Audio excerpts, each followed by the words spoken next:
फारूक। कौन उमर फारूक? जिसके बारे में मेरे मुस्तफा ने फरमाया, आए उमर, अगर मेरे बाद किसी नबी नहीं आना होता तो तू नबी होता, लेकिन ला नबी या बादी, मेरे बाद किसी नबी ने नहीं आना। ये उमर फारूक रज़ी अल्लाह ताला अन्हु रावी हैं।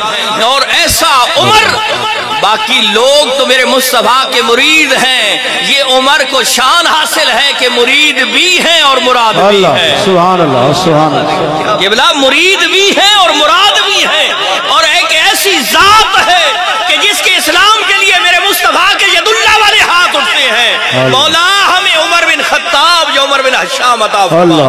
अब उमर बिन खत्ताब मिलता है, और उस हदीस के लफ्ज है, बड़ी तफसील की हदीस है कि मेरे मुस्तफा फरमाते हैं, मौला ऐसा उमर दे कि जिसको तू पसंद करता हो। तो ये उमर फारूक वो जात है कि जिसे रब भी पसंद करता है, मेरे मुस्तफा भी पसंद करते हैं। सुभान अल्लाह अकबर। तो ये उमर फारूक रज़ी अल्लाह ताला अन्हु से रिवायत, और हजरत अब्दुल्लाह बिन अब्बास रज़ी अल्लाह ताला अन्हु से रिवायत। कौन इब्न अब्बास? जिसे तर्जुमान और कुरान का लक़ब मिला, जिसने कुरान की तफसीर मेरे मुस्तफा से फैज हासिल करके की है। और कौन? हजरत अब्दुल्लाह बिन अब्बास कि बोला हजरत उमर फारूक रज़ी अल्लाह ताला अन्हु की जब भी महफिल सजती थी ना, जब आप खलीफतुल मुस्लिमीन थे, बड़े जय्यद लोग बैठते थे, एक उनमें कम उम्र हजरत अब्दुल्लाह बिन अब्बास बैठते थे, एक उनमें से कम उम्र एक हजरत अब्दुल्लाह बिन अब्बास बैठते थे। कुछ ने कहा, अरे उमर फारूक, ये जो महफिल मजलिस सजदी है ना, इसमें सिर्फ बदरी लोग होते हैं, बड़ी उम्र के लोग होते हैं, साबिकून अव्वलून लोग होते हैं, और ये एक कम उम्र बच्चा कैसे बैठता है? आप फरमाते हैं, आपकी निगाह इसकी उम्र पे है, मेरी निगाह इसके इल्म पे है। अल्लाह अकबर। और उसकी एक मिसाल भी दी है, मैं मिसाल भी उलमा की नजर करता चलूं और दुआ लेता चलूं कि आपने आयत पढ़ी, इज़ा जाअ नस्रुल्लाह, फरमाया इसकी तफसीर क्या है? बाकी सहाबा ने तफसीर की। हजरत अब्दुल्लाह बिन अब्बास से पूछा तो हजरत अब्दुल्लाह बिन अब्बास फरमाते हैं, इससे मुराद ये है कि आमना के लाल अब इस दुनिया से जाने वाले हैं।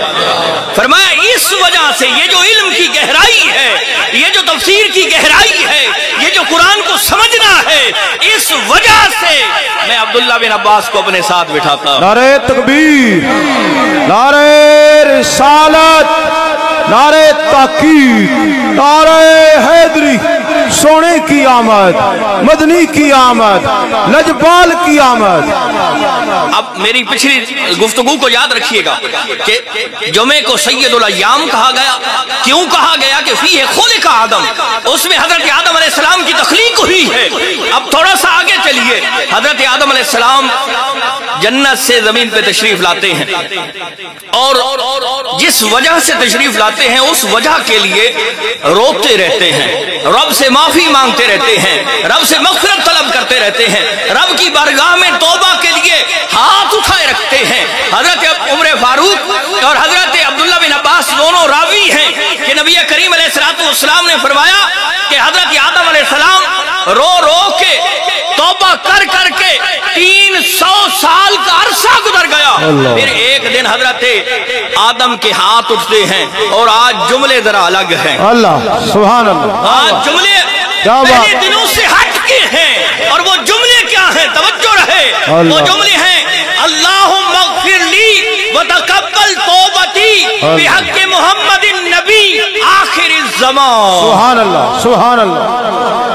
अब तवज्जो रहे, मैं इंशाअल्लाह पिछले जुमले के साथ आपको समझा के इजाजत लूंगा कि हजरत आदम अलैहिस्सलाम के जो हाथ उठे हैं, कौन? अबुल बशर हैं, सबसे पहले जमीन पे तशरीफ लाने वाले जात हैं। वो जात है कि जिसे रब्बे कायनात ने अपने दस्ते कुदरत से पैदा फरमाया है, वो जात है कि जिसके अंदर रब्बे कायनात ने अपनी पसंदीदा रूह फूकी है। वो हजरत आदम अलैहिस्सलाम जो सबसे पहले जन्नत में गए हैं, वो हजरत आदम अलैहिस्सलाम रब की बारगाह में हाथ उठा के अल्लाहुम्मा मग़फ़िर ली व तक़ब्बल तौबती, ऐ मेरे रब मेरी मग़फ़िरत फरमा और मेरी तौबा को कबूल फरमा। तवज्जो रहे, ये कौन मांग रही है? हजरत आदम अलैहिस्सलाम के जिनकी तख्लीक के दिन को रब्बे कायनात ने सैयदुल अय्याम कहा है, अफदलुल अय्याम कहा है, मुसलमानों के लिए ईद का दिन कहा है। वो हजरत आदम अलैहिस्सलाम उस दिन हाथ उठा के के रब की बारगाह में दुआ मांग रहे हैं, मौला मेरी मग़फ़िरत फरमा, मेरी तौबा को कबूल फरमा, बेहक के मोहम्मद नबी आखिर ज़मा के मोहम्मद जो नबी आखिर ज़मा है उसके सदके में। नारे तकबीर, नारे रिसालत।